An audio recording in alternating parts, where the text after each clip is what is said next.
Hello दोस्तों, संजीवनी beauty channel में आप सभी का तहे दिल से स्वागत है। मैं हूं इस चैनल की होस्ट और आपकी दोस्त डॉक्टर राधिका। आज मैं आपको बताऊंगी अपने पीरियड के हिसाब से आप कब करें सेक्स जिससे गर्भधारण आसानी से हो जाए। तो आप इस वीडियो को अंत तक देखें। इससे पहले दोस्तों, अगर आप इस चैनल को पहली बार देख रहे हैं तो इसे प्लीज सब्सक्राइब कर ले। सब्सक्राइब करने के बाद यह जो घंटी का निशान दिख रहा है आप इसे भी दबा दें। इससे क्या होगा, जब भी मेरी नई वीडियो आएगी उसकी नोटिफिकेशन आपके फोन पर आ जाएगी। दोस्तों, गर्भवती होने के लिए सेक्स का सही समय पता करने से पहले आपको अपनी मेंस्ट्रुअल साइकिल या एमसी का पता होना चाहिए। आम बोलचाल में कई लोग इसे मंथली साइकिल भी कहते हैं, पर सही शब्द है मेंस्ट्रुअल साइकिल। आमतौर पर एमसी 28 दिन यानी 4 हफ्तों की होती है, पर कई महिलाओं में ये इससे कम या ज्यादा भी हो सकती है।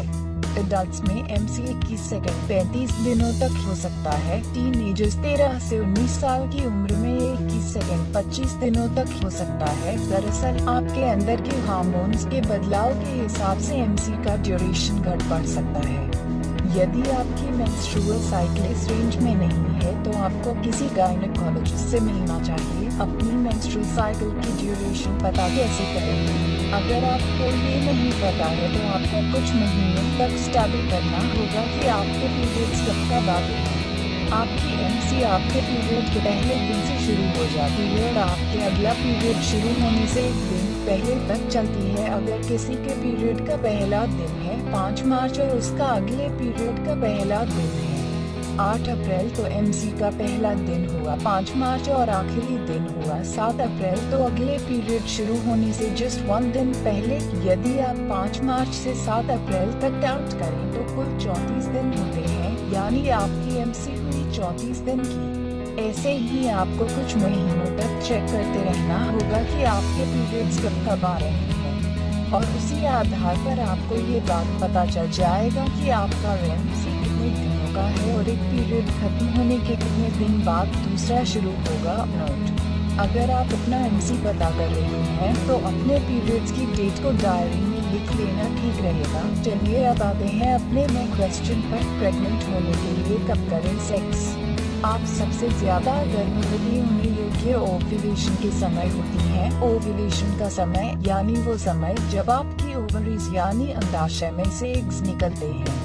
आमतौर पर ऐसा अगला पीरियड शुरू होने के 12 से 14 दिन पहले होता है। इस समय सेक्स करने पर प्रेग्नेंट होने की सबसे अधिक संभावना होती है। एग्जाम्पल 1, आपका पीरियड शुरू हुआ 10 सितंबर को और आप जानती हैं कि आपके एमसी की अवधि लगभग 28 दिन की है, तो अब आप 10 तारीख को शामिल करते हुए 28 दिन जोड़ लीजिए, यानी आपका ये एमसी खत्म होगा 7 अक्टूबर को और आपका अगला पीरियड आएगा 8 अक्टूबर को। इस हिसाब से अगर आप 8 अक्टूबर से 12 से 14 दिन पहले यानी 24 से 26 सितंबर के दौरान सेक्स करें तो गर्भवती होने की सबसे अधिक संभावना होती है। एग्जाम्पल 2, आपका पीरियड शुरू हुआ 15 जून को और आपका एमसी ड्यूरेशन है 30 दिन का, तो आप 15 जून को इंक्लूड करते हुए 30 दिन काउंट करिए, यानी आपका ये एमसी खत्म होगा 14 जुलाई को और अब अगला पीरियड आने की प्रोबेबिलिटी है 15 जुलाई को। तो इसका मतलब ये हुआ कि आपका ओव्यूलेशन का समय हुआ 1 से 3 जुलाई।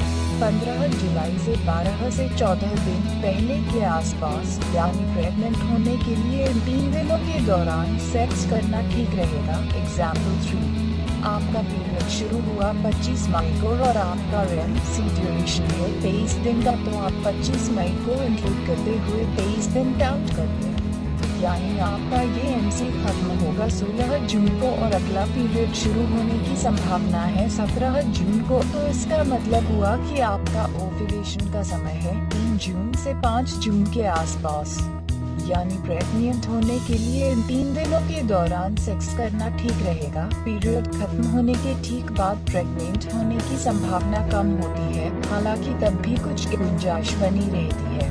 ऐसा इसलिए होता है क्योंकि मेल स्पर्म्स सेक्स करने के 7 दिन बाद तक जिंदा रह सकते हैं। इसका मतलब अगर आपका एमसी ड्यूरेशन बहुत छोटा है और आप अपने पीरियड के तुरंत बाद ओव्यूलेट करते तो आप गर्भवती हो सकती हैं। ऐसे में जो कपल्स प्रेग्नेंट नहीं होना चाहते उन्हें इस दौरान भी प्रोटेक्शन लेना चाहिए। प्रेग्नेंट होने के विषय में किन कंडीशंस में हमें डॉक्टर से जरूर मिलना चाहिए।